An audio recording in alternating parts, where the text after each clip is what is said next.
Hi hello friends, Yashu ಸಾರಥಿ YouTube ಚಾನಲ್ಗೆ ಎಲ್ಲರಿಗೂ ಸ್ವಾಗತ ಸುಸ್ವಾಗತ. ಇವತ್ತಿನ ಈ ವಿಡಿಯೋದಲ್ಲಿ ಕಾಯಿ ಚಟ್ನಿಯನ್ನು ಈಸಿಯಾಗಿ ಹೇಗೆ ಮಾಡೋದು ಅಂತ ಹೇಳ್ಕೊಡ್ತಾ ಇದ್ದೀನಿ. ಹಾಗೆ ಈಸಿಯಾಗಿ ಮಾಡ್ತಾ ಇದ್ದೀವಿ. ಮೊದಲು ಸಾಮಗ್ರಿಗಳನ್ನು ನೋಡೋಣ. ಇಲ್ಲಿ 10ರಿಂದ 15 ಎಸಳಷ್ಟು ನಾನು ಇಲ್ಲಿ ಕರಿಬೇವಿನ ಸೊಪ್ಪನ್ನು ತೊಗೊಂಡಿದ್ದೀನಿ. 4 ಮೆಣಸಿಕಾಯಿ ತೊಗೊಂಡಿದ್ದೀನಿ, ಹುರಿದಿರೋ ಮೆಣಸಿಕಾಯಿ. ಇದು ಮೀಡಿಯಮ್ ಖಾರ ಇದೆ ಇದು, ಹಂಗಾಗಿ ನಾನು 4 ಮೆಣಸಿಕಾಯಿಯನ್ನು ತಗೊಂಡಿದ್ದೀನಿ.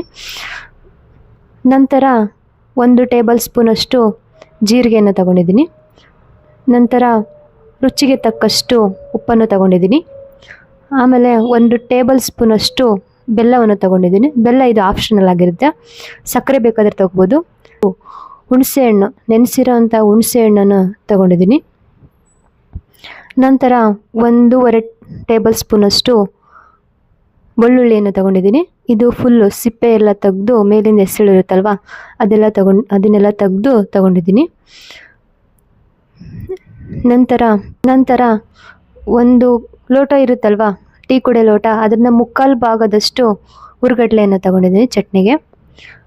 1 ಬೌಲಷ್ಟು ಕೊಕೊನಟ್ ತೆಂಗಿನಕಾಯಿಯನ್ನು ತಗೊಂಡಿದ್ದೀನಿ. ಇವೆಲ್ಲನೂ ಚಟ್ನಿಗೆ ಬೇಕಾದಂತಹ ಸಾಮಗ್ರಿಗಳು. ಇವಾಗ ಒಂದು ಜಾರ್ ತಗೋಬೇಕು. ಇವಾಗ ಹೇಳಿದ್ನಲ್ಲ ಈ ಸಾಮಗ್ರಿಗಳನ್ನು, ಕರಿಬೇವಿನ ಸೊಪ್ಪು, ಆಮೇಲೆ 4 ಹುರಿದಿರೋ ಮೆಣಸಿಕಾಯಿ, ನಂತರ ಜೀರಿಗೆ, ಬೆಳ್ಳುಳ್ಳಿ, ಹುಣಸೆಹಣ್ಣು, ಬೆಲ್ಲ, ಆಮೇಲೆ ಕೊತ್ತಂಬರಿ ಸಹ ಹಾಕೋಬೋದು. ಆಮೇಲೆ ರುಚಿಗೆ ತಕ್ಕಷ್ಟು ಉಪ್ಪು, ಕಡಲೆ, ಆಮೇಲೆ ಕೊಕೊನಟ್.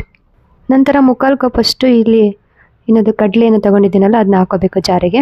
ಆಮೇಲೆ 1 ಬೌಲಷ್ಟು ಕೊಕೊನಟ್ ಹಾಕೋಬೇಕು. ಆಮೇಲೆ ಇಲ್ಲಿ ಮಿಕ್ಸಿನ ಮಾಡ್ಕೋಬೇಕು. ಮಿಕ್ಸಿಗೆ ಫಸ್ಟ್ ನೀರು ಹಾಕ್ಬಾರ್ದು, ಹಾಗೆ ಹಿಂಗೆ ಮಾಡ್ಕೋಬೇಕು. ಹಾಗೆ ಮಾಡ್ಕೊಂಡ್ರೆ, ನೀರು ಹಾಕ್ಲಿಲ್ಲಂಗೆ ಫಸ್ಟ್ ಮಾಡ್ಕೊಂಡ್ರೆ ಚಟ್ನಿ ಏನು ಸಿಳಿಸಿರಲ್ಲ, ನುಣ್ಣಗೆ ರುಬ್ಬೋಬೇಕು.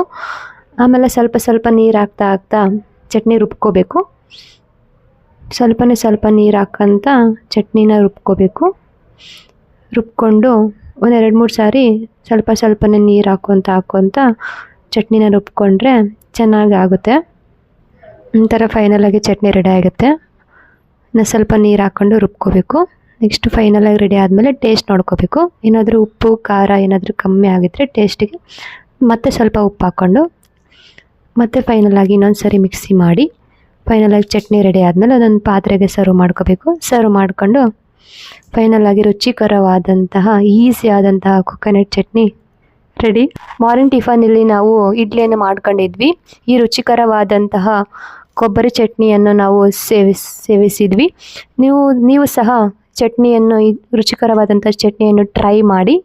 ಇದು ಪೂರಿಗೆ ಮತ್ತು ಇಡ್ಲಿ ಆಗಿರ್ಬೋದು, ಪೂರಿ ಆಗಿರ್ಬೋದು, ಪಡ್ಡು ಆಗಿರ್ಬೋದು, ಆಮೇಲೆ ಏನಿರುತ್ತಲ್ಲ ಚಪಾತಿ ಆಗಿರ್ಬೋದು, ಎಲ್ಲ ಜೊತೆ ಚೆನ್ನಾಗಿರುತ್ತೆ.